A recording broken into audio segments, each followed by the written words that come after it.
is there a huge sense of pressure when you go beyond playing for a team and you're actually playing for an entire country? I wouldn't call it pressure. I think Really? it's more excitement. I mean, you get that opportunity and that privilege to put on that sweater and, like you said, not represent a city anymore, you're representing a country. Growing up, that was my first dream when it came to hockey, was to play for my country.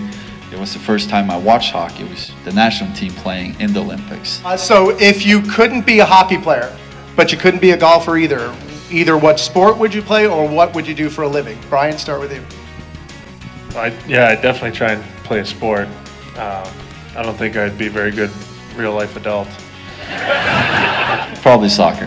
I don't know, I'd be like bullpen catcher, you know? Just hang out, seems like a pretty good gig. I'd probably want to be a teacher. My mom's a teacher. Nice.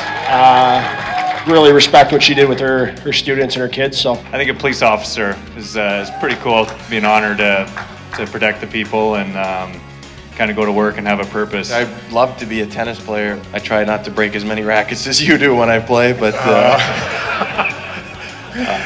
Okay. You could break 100 and you wouldn't be close. That's right. Is there anybody in the room you kind of look at and say, wow, what is that guy up to on a game day? You're not allowed to score on Hank in morning skate, I guess. That's part of the routine. That's Oh my goodness. You're not allowed to talk to Hank at morning skate. Can't even look You're at not allowed to talk to Hank at pre-game meal. So, Hank, game days are pretty important for you. No. A lot of fans wonder if there are superstitions as well from the six across. Is there a certain superstition or two that you guys make sure you always do? If you start noticing yourself getting into superstitions, to break them, because you know, you don't want to get caught into something like that ruling your life. More of a routine. Like, you go through the exact same thing every single game day. Whether it's what time you get dressed at, you know, how you get dressed. you notice everybody goes out in the same order every time for warm-ups and the game. Right on from Hank down. I would imagine if one athlete in any sport would have them, it would be a goalie. I have a few things that we do going into a game helps us finding that, and then being able to deal. Yelling at me one of your superstitions? It can be. You want it to be? We can start one right now if you want. I watched Dan Girardi beside me, and that's my superstition. I just watch him do all his stuff. He's got, like, it is just a train wreck of things going on. He's tapping Mac on the shins, once between the legs, doing his tie down. Like, it's quite a treat, to be honest, like, just to watch him do his thing.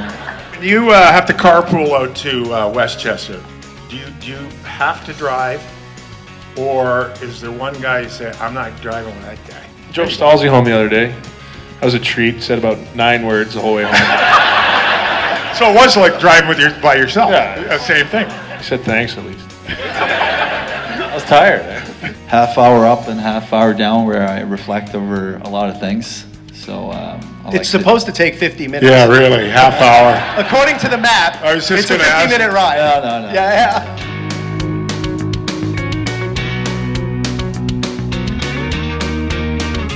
I've been at season holder for about 40 years. 16 years. It's my second year. Actually, this is my first year. It was very personable, and you really learned a lot about each individual player. You just learn that they're normal people. How funny the guys are. Oh, they were so funny. Brian Boyle, they are hysterical. Dalmore likes Chipotle. I found that pretty interesting. This guy loves Chipotle. Every time we're on the road, he's asking somebody to go to Chipotle with him. Talks about. It's great to root for them, but also, you know, root for their personality. They're really cool, regular guys that just happen to play hockey. Makes me proud to be a Ranger. Let's go Rangers!